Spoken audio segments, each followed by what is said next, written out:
today I wanted to talk about your intuition and trusting your guts, which is an odd thing to teach when you're trying to be a finance leader in a startup or scale up. But I cannot tell you how many times my intuition or just that feeling that something doesn't quite look right actually came to fruition, and listening to my intuition was worthwhile. So it's not an easy thing to teach. So this video will be quite short.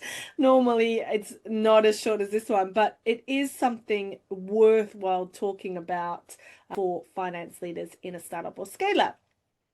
My name's Alysha Randall. I am a fractional CFO for Fast Growth Consulting, but I also run courses for new and aspiring finance leaders within startups and scale up in financial leadership foundations.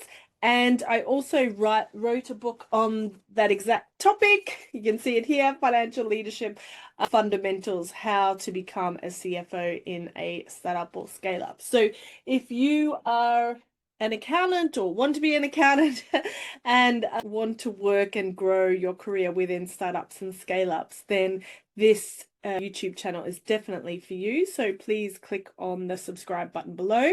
I do videos every Thursday, so once a week, and then you'll see those come through. So as I mentioned, it is an odd topic. I appreciate that. But every so often, and still today, you sometimes come across something that doesn't quite add up. So whether it's a disparity in the general ledger or something that looks a bit odd in the financial report, maybe it's an anomaly within the operational processes or a KPI that doesn't match what's happening in finance. And so one is saying one thing and one is saying the other thing. Your finance manager swears that the financial numbers are right, and say the head of operations swears the KPI is right. These are the kind of things, these kind of discrepancies, sometimes they may seem quite negligible or not hugely material, but there is a real nagging sense that something's a bit off. So this is usually your instinct talking. And it's really powerful and sometimes I would say an underutilized tool for successful finance leaders. So even though we, by training, this is the way that we were built, the way that we've perhaps always been, we're very numbers driven. We understand numbers. They're easy to read. It's a big part of your leadership training. But sometimes your intuition or this gut feeling is actually really important. And I would encourage you to really trust those gut feelings. The first reason really is gut instincts are often based on our experience and accumulated knowledge over time. And both of these are really powerful and invaluable in your finance role. I mean, for me personally, having worked with startups and scale-ups now for 20 years, I've seen a lot of stuff, and therefore I'm able to solve problems quite quickly just because I've seen a lot of things. You may also find with all of your training and experience, your intuition may also be alerting you to potential risk or an issue that may not be obvious just on this data alone. Second of all, ignoring these instincts can sometimes lead to real big problems down the line. And I think this is a real big one. It's also where I have made mistakes earlier in my career. I have seen a small anomaly in the numbers even. And today, okay, that doesn't quite look right, but it's not overly material. What I can say is if you ignore that, it will be a detriment to your career, I'm sorry to say, because I'm talking from experience. So it could, not always, but it could become a major issue in 6 to 36 months later.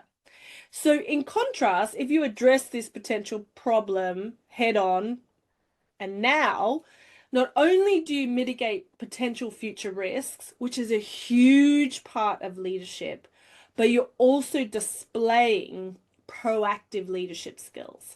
And this is what a leader should be doing, is you're helping a founder to maximize growth and minimize risk. And all of these little niggly things that aren't potentially looking quite right, if you ignore them, then you're not doing that second part of the equation. You're not minimizing the risk. So I've had personal experience, as I mentioned, both good and bad. So let's start with the bad. So for one company I worked as a manager, I saw the tax amounts on the balance sheet didn't quite look right. And this is with a subsidiary outside the UK. So my tax understanding outside the UK, aside from Australia, isn't that great, obviously, because I haven't been trained. I've learned over the years, but at this particular stage in my career, I didn't have a strong understanding of European taxes. So even though it didn't quite look right, I think perhaps also because of my insecurities, maybe, I didn't go digging, because I made the assumption that the in-country finance lead that reported to me knew what they were doing. And unfortunately, I was wrong. So in hindsight, I should have really poked around and just asked questions. And often as a leader, asking questions is actually really powerful. So if I just went to the finance leader and said, I've noticed this in the balance sheet, doesn't look quite right. Can you please have a look at it? Let me know what's going on and explain to me why it looks like this rather than this. They probably would have noticed that there was a problem and come back to me. Unfortunately, because I didn't do that, it was picked up during audit, and it was one of the audit issues, and doesn't look good if you've got an audit issue that you and your team should have picked up on. Another example was that the accounts receivable balance of a particular startup looked like it was growing over a 2-month period, and this also didn't feel right. It shouldn't have been increasing like that, because the revenue basically hadn't. So I started to poke around in operations because this didn't quite look good. And in operations, they were managing credit control. I was a fractional CFO at this point, and I discovered that the process had huge holes in it, and we needed to fill these gaps quite quickly because obviously it was affecting our cash flows. So there are a few credit notes to issue because there were duplicates, but thankfully it hadn't become overly material yet. But if I didn't do that initial dig, it would have been very material. So having a month with low revenue due to poor operations is not what you want in a small company looking for funding. I can tell you that right now. So we were able to plug that quite quickly. So listening to your guts again is not an easy thing to teach, but a few tips maybe to help use them effectively.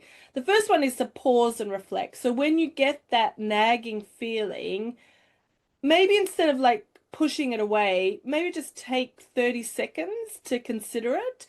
You know, what exactly is causing your unease? Is it something specifically in the data, or is it a broader concern about the processes or the decision? Just take a pause so you can capture that feeling and maybe jot something down.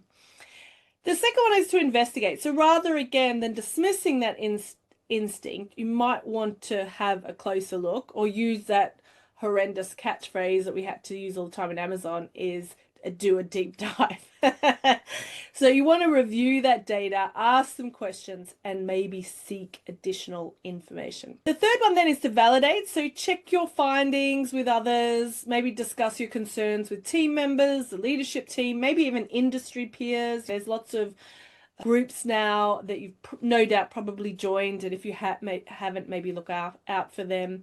They might be able to offer a different perspective and help you understand that situation better, particularly if you started in a new industry. I have actually done a blog post on YouTube on how to get up to speed if you join a new industry, and I'll leave a link for that above and below. Number 4 is to act. So based on your investigation and validation, you want to decide what the next course of action is. So if there's a problem, you want to address it promptly and decisively. Often there may be process improvement requirements that potentially you could lead or collaborate on, but you don't want to see a problem, realize what it is, and then ignore it. You do want to, whether it's you or you work with someone else in the department or you raise it at a leadership team meeting as a concern and something that needs to be fixed. And then finally learn. So, once you've found a problem, it's always good to reflect on that situation afterwards. So did your instincts lead to discover an issue? Were there any red flags that you missed? Use this kind of time to fine tune your instincts for future situations, or again, plug any gaps to make sure that this doesn't happen again. So trusting your gut instincts really is an essential leadership trait for a finance leader. It kind of complements, the analytical and strategic parts of the role and just helps you with effective decision making and, more importantly, risk management. So learning to trust and follow your gut instincts, it takes a while if it's not something you've really done before, but it's definitely one that will pay dividends in your career. So really try and tune into that so that it can help you. So there's 3 steps that I recommend to becoming a skilled and confident finance leader within 12 months. The first one, of course, is to subscribe to this channel. As I mentioned, I do this weekly, so you can have a look at that. The second one is to have a look at the Financial Leadership Fundamentals book. I go through our framework in a lot of detail, and at the end of every single chapter, I have actions that you can implement in your role today, so you can really start changing the way that you're working and really becoming more of a CFO rather than a finance manager role. And then the third one is to take a look at the FLF course that we have, where we really kind of support finance leaders within startups and scale-ups, where we have Q&A calls regularly with myself and look at your specific issues with your company. That's everything for this week. I told you it was going to be a short one, and I'll see you next week. Cheers.